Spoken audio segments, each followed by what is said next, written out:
চলে গেলেন। এ মায়েরা খালারা, এবার ওই ঈদগাহের মাঠে স্পেশাল মা খালাদের ওয়াজ শুরু করে দিলেন নবীজি। কি ওয়াজ জানেন? ইয়া মাশারান নিসাই তাসাদ্দাকনা ফাইন্নী উরিতুকুন্না আকসারা আহলিন নার। আল্লাহ নবী ওয়াজ শুরু করে দিলেন, ইয়া মাশারান নিসাই, ও মহিলার দল, ও নারীর দল, তোমরা দান করো, তোমরা সাদকা করো, তোমরা খায়রাত করো।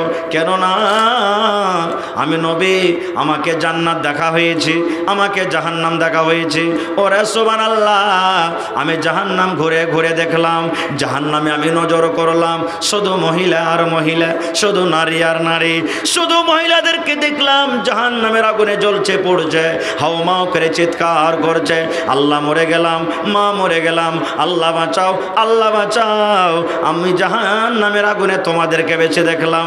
এই জন্য মহিলারে তোমরা দান করো, সাদকা করো। দান করতে গেলে আল্লাহ রাব্বুল আলামিন হয়তো তোমাদের মুসিবতকে দূর করে দেবেন। ও মহিলা, তোমরা দান করো, সাদকা করো, কারণ আমি নবী তোমাদেরকে জাহান্নামের আগুনে বেশি পড়তে দেখলাম। যখন কথাটা বলা, মহিলাদের মধ্যে প্রশ্ন করে দিলেন, ওয়া বিমা ইয়া রাসূলুল্লাহ, আল্লাহর নবী গো, কোন মহিলারা দুনিয়াতে এমন পাপ করে, গুনাহ করে? মহিলাদের মধ্যে কোন এমন গুনাহ হয়ে যায়, নারীরা কোন এমন পাপ করে যে পাপের কারণে আল্লাহ নারাজ হয়ে মহিলাদেরকে জাহান্নামের আগুনে দিয়েছেন? সেই পাপের কারণে আপনি মহিলাদেরকে জাহান্নামের আগুনে দেখেছেন। নবী গো, দয়া করে একটু সেই পাপের কথাটা বলে দেন। এ আমার মায়েরা খালারা শুনেন, আল্লাহ রাসূল বলেছেন, ও মহিলার দল, আমি তোমাদেরকে দুটা গুনার কারণে জাহান্নামের আগুনে দেখলাম, দুটা পাপের কারণে জাহান্নামের আগুনে দেখলাম। এক নম্বর পাপ, এক নম্বর গুনাহ হলো তুকসিরুনাল্লাহ আনা, মায়েরা খালারা বেশি বেশি করে লান তান করে, মহিলারা বেশি বেশি করে লান তান করে। আর দুই নম্বর পাপ, দুই নম্বর গুনাহ হলো ওয়াতাকফুরুনাল আশির, নিজের স্বামীর মালের তারা নাশুকরি করে। এক নম্বর লান্তান, আর দুই নম্বর কি?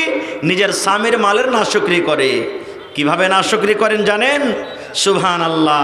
গ্রামে চুড়িওয়ালা এসেছে, আব্দুল্লাহর বাপ, চুড়ি নেই জি, কাপড় নাই, কাপড় ছিঁড়ে গেছে, একটা কাপড় গালা নিয়ে দাও। বা চুড়ি নাই, চুড়ি ভেঙে গেছে, একটা বা চুড়ি গালা নিয়ে দাও। এবার যদি আমার কোনো ভাইয়েরা বলেন, আচ্ছা আজকে ছেড়ে দাও, এখন টাকা পয়সা নাই, দুদিন পর নিয়ে দেবো, হয়ে গেল, 4 দিন কথা বলবে না। আর কি ঘুচা মেরে মেরে কথা বলবেন জানেন?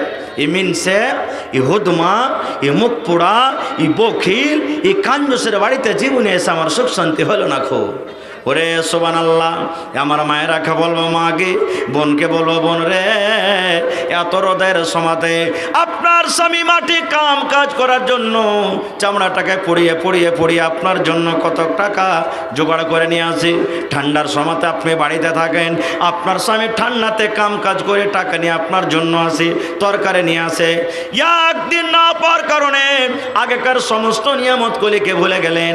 তাই নবী বলেছেন, মহিলারে, এই যে তোমরা বেশি বেশি করে নিজের স্বামীর মালের নাশুকরি করো, এই নাশুকরির কারণে আমি তোমাদেরকে জাহান্নামের আগুনে দেখলাম। এবার রাসূল বললেন, দান করো। আল্লাহুস সামাদ। মানুষ জালসা শুনতে যায়, টাকা নিয়ে যায়, দান করব। ঈদগাহের মাঠে কে টাকা নিয়ে যায় ভাই? কিন্তু রাসূল বললেন, দান করো। হযরত বেলাল রাদিয়াল্লাহু তাআলা আনহু বলেন, আমি তলিয়া বিছিয়ে দিলাম, আমি রুমাল বিছিয়ে দিলাম, গামছা বিছিয়ে দিলাম। এবার মহিলারা এসে এসে দান করতে শুরু করলেন। কি দান করলেন?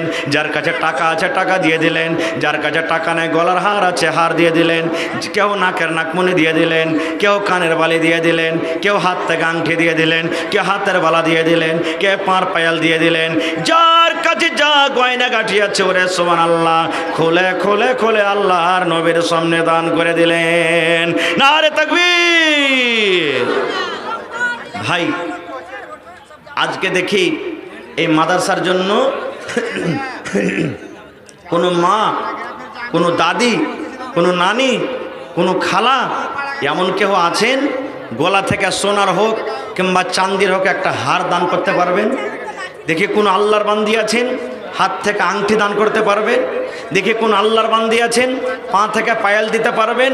আল্লাহুস সামাদ। এই বছরে যত জালসা করেছি ভাই, এক দুটা জালসা বাদ না হলে প্রত্যেক জালসাতে 5 খান 10 খান 15 খান 20 খান করে গহনা গাঠি পাওয়া গেছে। ভাইরাকে বলবো, ভাইরে এটা হলো মাদ্রাসা। মাদ্রাসা হলো মুসলমানের জান, মাদ্রাসা হলো মুসলমানের শান, মাদ্রাসা হলো মুসলমানের মান। এই মাদ্রাসা আছে আমাদের ঈমান আছে। মাদ্রাসা যদি না থাকে ভাইরে আমরা কিন্তু শরীয়ত থেকে ইয়াতিম হয়ে যাব। দিন কি জিনিস বুঝবো না, আল্লাহ কি জিনিস বুঝবো না, নবী কি জিনিস বুঝবো না। মাদ্রাসা যদি শেষ হয়ে যায়, বাপ মরে যেতে গেলে সুবহানাল্লাহ বাপের জানাজা কেমন করে পড়িব আমরা বুঝবো না খুব ভাই। এই জন্য মাদ্রাসার দরকার। 1 মিনিট একটা ঘটনা বলি আপনাদের সামনে। এক MBBS